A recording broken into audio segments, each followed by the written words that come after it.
where I thought that Hashem brought me to this world to be a multimillionaire, Wall Street trader and investor and businessman. So when we first moved to the United States from Israel, when I was 10 years old, I was going to school. I worked really hard to go to school, but already at a young age, I already started working, delivering newspapers, and then in high school, I would sell clothes and candy and pretty much anything that I could possibly get my hands on, any job that I can do, to already wheel and deal, already make some money. And my father always told us that you can make money in two ways. You can make it the legal way and the illegal way. Legal way will take you a lot longer to make money, but you last a long time.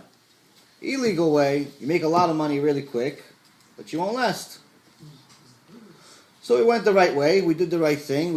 I worked all different types of jobs. I sold dresses. I sold computers. I built computers. I delivered newspapers, as I told you. I worked in flea markets, and all at the same time, going to school, getting good grades, playing football, and becoming one with the Americans, becoming one with the Goyim. Not really thinking that there's anything different about me than them, even though I knew what Judaism was. And when I was a kid in Israel, we went to religious school.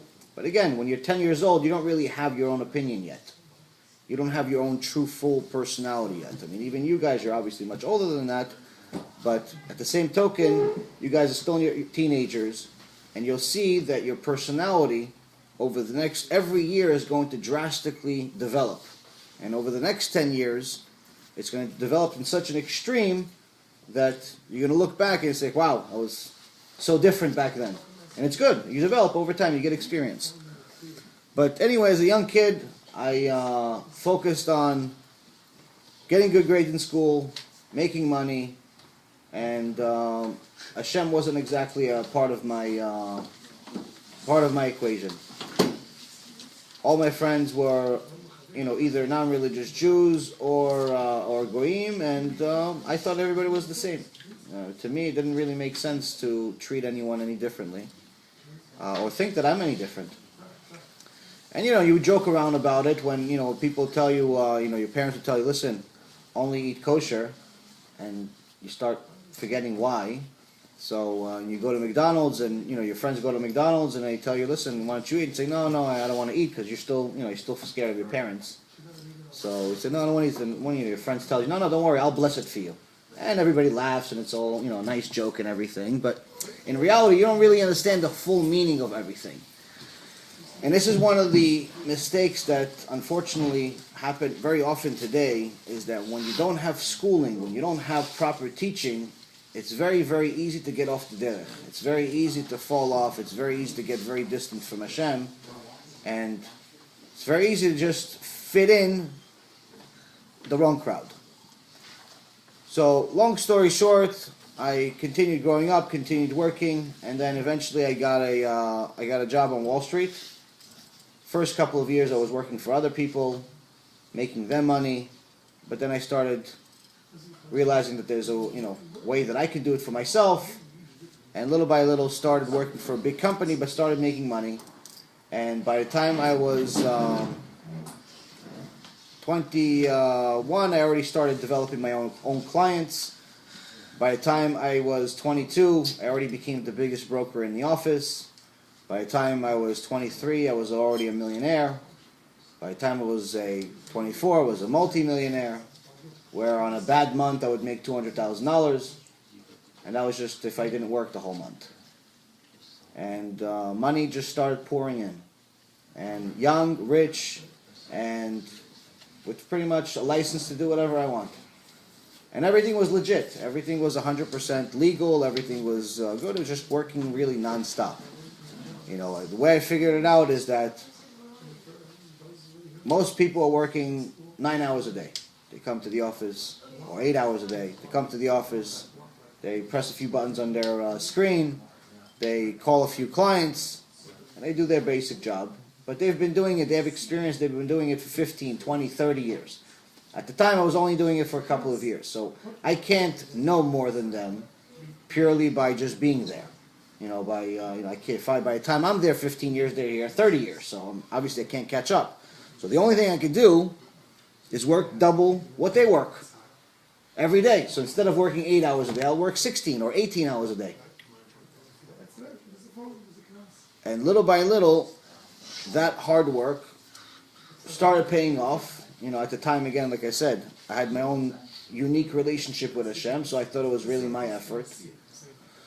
So I started making money, and started making a lot of it, and started getting to a point where all these old friends that I had came and I gave them jobs. And all the kids that went to college and got degrees at Harvard and Yale and all these fancy schools and paid $200,000-$300,000 for school were all asking me for jobs.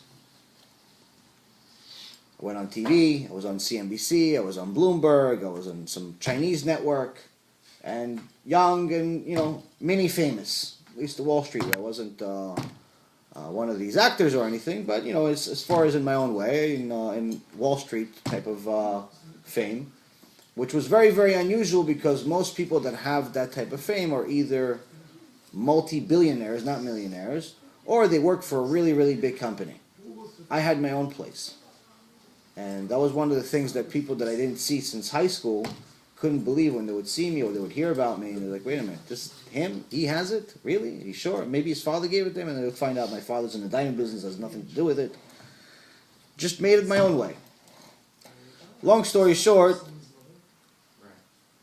after living a life for a little while and having fun and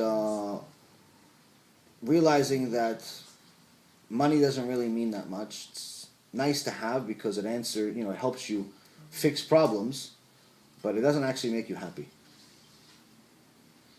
Money does not buy you happiness. Now, most people that say money doesn't buy you happiness, or money is the root of all evil, or money is bad, or money is the Yetzer Hara, and all of that stuff, most people that say that usually never had money. Don't bother me. All right, I'll kick you. I did. And I'm telling you that it's really not all it's cracked up to be. As a matter of fact, most of the things that money gives you is problems. Because most people don't know how to use it. It's good to be ambitious. It's good to have a drive to go make a lot, and so on. But unfortunately, sometimes people lose themselves.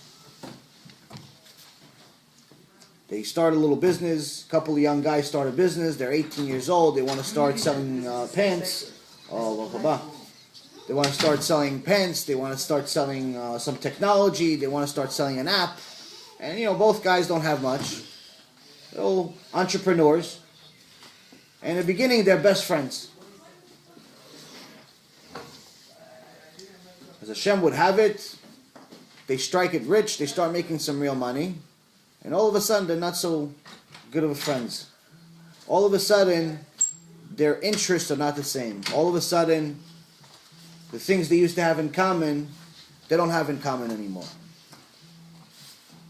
And the friends they choose are different than the friends they used to choose. That's what money does. It's not necessarily that the people started bad.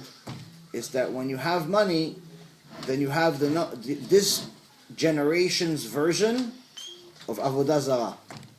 As I'm sure you all have heard of why one of the reasons that the Bet HaMikdash was destroyed, the primary reason of the first Bet HaMikdash was destroyed because of Avodah Zarah. Now it's hard for us to understand today how could holy people that go to the Bet HaMikdash in essence see Hashem's work every day. You're seeing miracles 24 hours a day. And it's Hashem's miracles. You see that there's a pillar of smoke, that even if there's a tornado, the pillar of smoke doesn't move. You're seeing fire from Shamayim come down. You're seeing things that are completely unnatural, every day, all day. But yet you choose to go get a little statue from Chinatown for $25 and pray to it? That doesn't make any sense to us. It's not logical. Well, first of all, we need to know that it's not really the same thing. It's not exactly what I said. The statue was not exactly the same statue that you buy for $25. It was at least $60. The real reason, the thing is that Hashem actually gave those statues powers, where the statues were actually able, in some cases, to speak.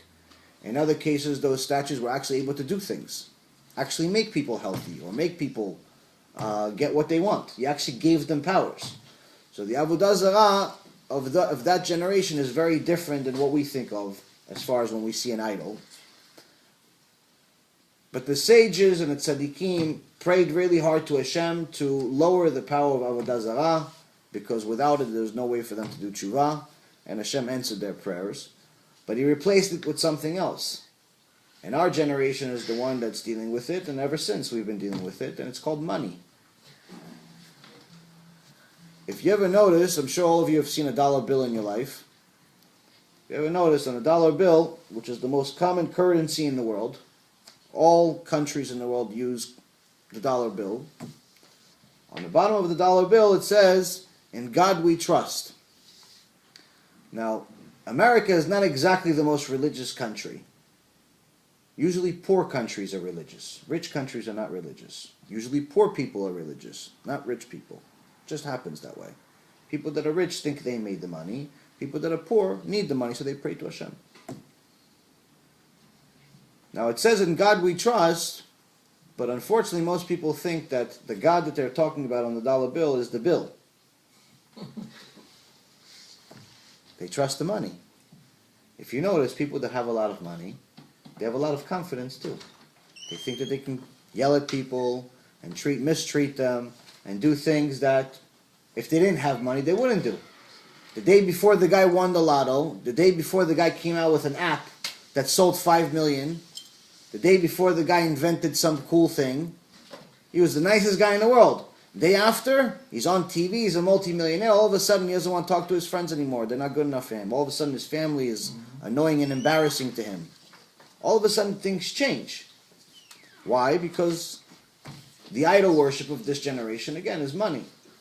So the first thing that if my whole story taught me is that I started realizing that even before doing tshuva, I started realizing that if you ever want to meet someone, if you ever really want to meet someone and know who they really are, not who they pretend to be, who they really are, you put a lot of money in front of them. Someone that doesn't have any money is usually going to be nice. Unless they're just a bitter person. But in general, most people don't have money. They're usually going to be nice. Why? Because they need something. If you have money and they need it, they're usually going to be nice to you. But if you put a lot of money in front of them, if they give them an opportunity to make a lot of money, then you see who they turn to be. And that's who they really are. Once someone doesn't need you, then they can act freely of who they really are and they tell you what they really feel. And I started seeing it with the people that worked for me. Before they came to me, didn't have any money, and then some time passed and they started making some money, and all of a sudden they weren't as nice, and all of a sudden they weren't as sweet, and all of a sudden they weren't as anything near what they used to be. And that wasn't one or two or three people, that was pretty much everyone around me. So I started realizing that, you know what, this money thing is kind of sickening. But I liked making it more than I liked having it. Most of the money that I had during my career, I either invested into my business or I gave it to people. Either donated some money, helped family, helped friends. I wasn't one of those guys that bought Ferraris and choppers. Even though I could buy a lot of things, it wasn't my thing. I just liked making it. I liked the race. I was like one of those people that just likes to, race someone just because I want to see if I could win, not necessarily because I care that I'm going to win a gold medal.